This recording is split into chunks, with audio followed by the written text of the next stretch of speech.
let's go back to your fight that some might call it a life-changing moment with Michael Pereira. On 5 days' notice, you are cornering guys, and you're saying, "Listen, you realize that there was an opening, and the Russian member couldn't get to the fights." And you said, "I'll fight Michael Pereira, who is massive, huge fighter, very very." Exciting to watch. And we were texting back and forth as you got the fight. Super excited, and then we were watching as he missed weight. And talk to me about what that felt like there. Did you think the fight was still going to happen? I figured he'd still want to fight. I wasn't too worried about that. I was actually for the weigh-ins, because they let you weigh in from 9 to 11 in the morning. Basically everyone's there like right at 9 waiting to weigh in, right, except for the heavyweight. So it's like everyone there at like 8:30 waiting, first come first serve. At 9 they start, you get to go up and weigh in, and you can rehydrate. So everyone's there except the heavyweights and Michel. So then we wait for Michel to come after we all weigh in. We're waiting. It's like 10 o'clock. The heavyweights start showing up because they just weigh in. They don't have to rehydrate or anything, so they don't care. They're just gonna show up after everyone else goes. And then 10:50, still not there. 10:55, he walks out. So someone came up and said, he's struggling. Someone saw him outside the sauna crying outside, having his manager rub his legs. And finally showed up 2 pounds over, but only a pound, 172.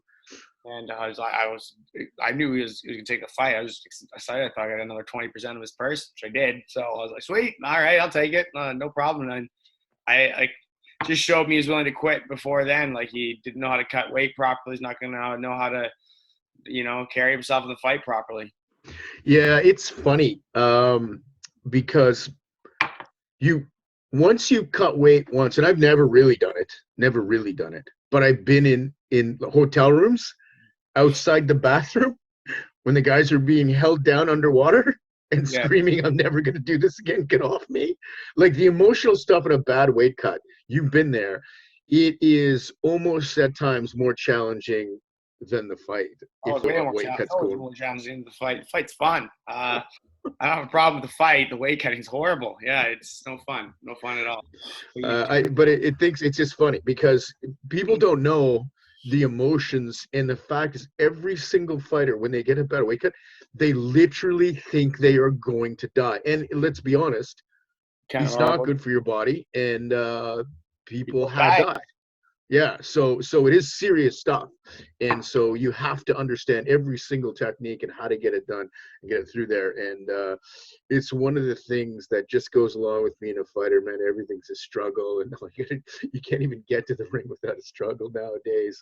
But it's really amazing. So let's go to you. He's gonna do the fight, and you're getting ready, I guess, in the change room, getting ready to go to the ring. What goes through your mind knowing that, wow, 5 days ago you weren't doing this, then you are ready, and you're going to fight a guy? And it seems you always seem to have, I know I can beat this guy because I've seen his style. I can beat this style.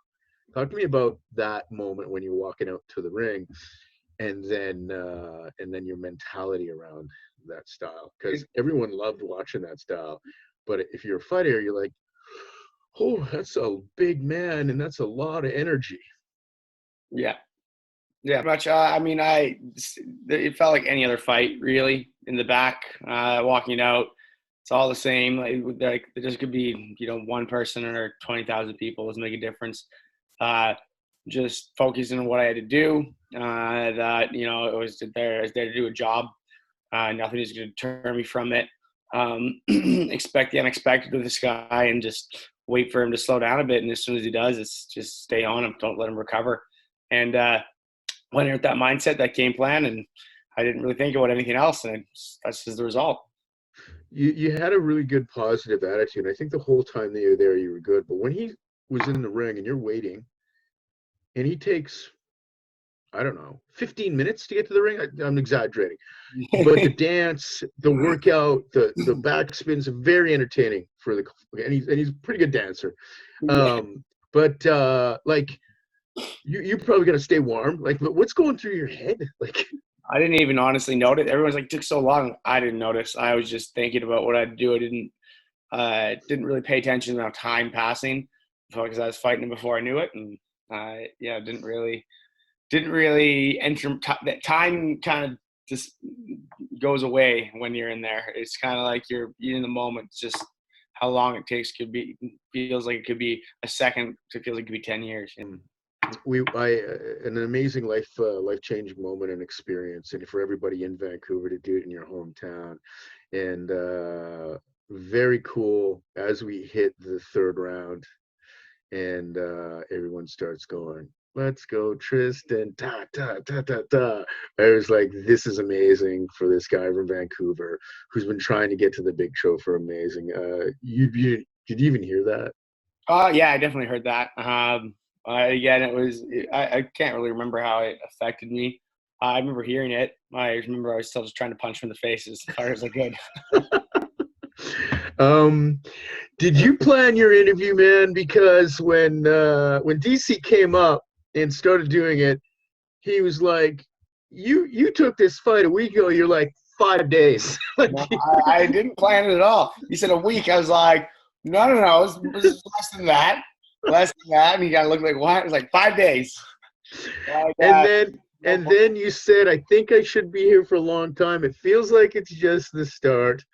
Pause, pause, pause. Give me 6 days, and I'll make sure I'll be even better.